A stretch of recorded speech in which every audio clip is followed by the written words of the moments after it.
ఓం శ్రీ సాయిరామ్. సర్వదేవతాతీత స్వరూపులు భగవాన్ సత్యసాయి బాబా వారికి పాదపద్మకు నమస్కరించుకుంటూ అందరికీ సాయిరామ్ అండి. ఈ సన్నివేశము ప్యారిస్ నగరంలో జరిగినటువంటిది. పూర్వం ప్యారిస్ లో ఒక వృద్ధ స్త్రీ ఉండేది.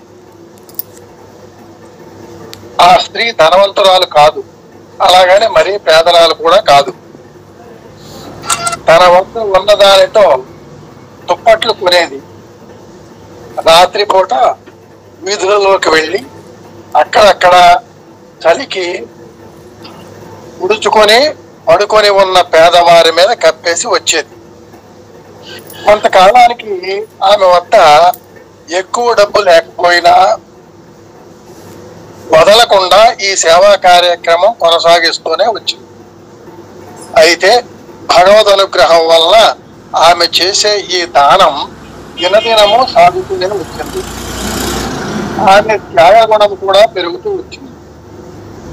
తనకు వసతి ఉన్నప్పుడు ఒక బండిలో దుప్పట్లు వేసుకొని అందరూ నిద్రపోయిన తరువాత వీధులలో చలిలో నిద్రిస్తున్న వారి మీద కట్టు వచ్చేది. ఈ విధంగా అతి పొత్తుగా గుప్తంగా దానం చేస్తూ ఉండేది. కొంతకాలానికి ఆ ఊరి ప్రజలు ఆమె చేస్తున్న సేవను, త్యాగాన్ని గుర్తించారు. అయితే ఆమె ఎప్పుడూ తల క్రిందకు ఉంచుకొని నడిచేది. కొందరికి అర్థం కాలేదు ఆమె ఎందుకు ఆ విధంగా తల వంచుకొని నడుస్తోందో. ఒకరోజు కొందరు, అవ్వా, మీరెంత త్యాగ బుద్ధితో ఎంత మంచి పని చేస్తున్నారు కదా, కాబట్టి సగర్వంగా తల ఎత్తుకొని తిరగవచ్చు కదా అన్నారు. అప్పుడు ఆ వృద్ధురాలు వారితోటి, నాయనలారా, తల ఎత్తుకొని తిరగడం నాకు అవమానకరంగా ఉంటుంది. ఎందుచేతనంటే భగవంతుడు సహస్ర హస్తాలతో నాకు ఎన్నో అందిస్తున్నాడు. నేను మాత్రం కేవలం ఈ ఒక్క చేతితోనే కదా దానం చేస్తున్నాను. ఇది అవమానకరం కాదా నాకు అనే సమాధానం ఇచ్చింది ఆ వృద్ధ స్త్రీ. దానం చెయ్యాలి, అది కూడా గుప్తంగా చేయాలి. కుడి చేతితో ఇచ్చింది ఎడమ చేతికి తెలియకూడదు అంటారు. ధనమునకు దానము వలననే సార్థకత.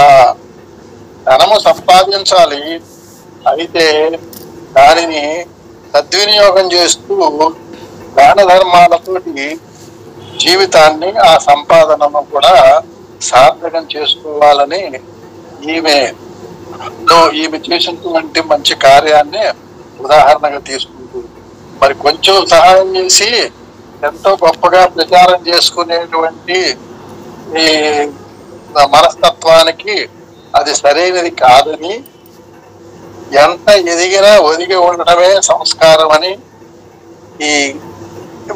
ఈ స్త్రీ చేసినటువంటి దాన ధర్మ కార్యక్రమాల వల్ల లోకానికి ఒక సందేశాన్ని అందించింది ఆవిడ.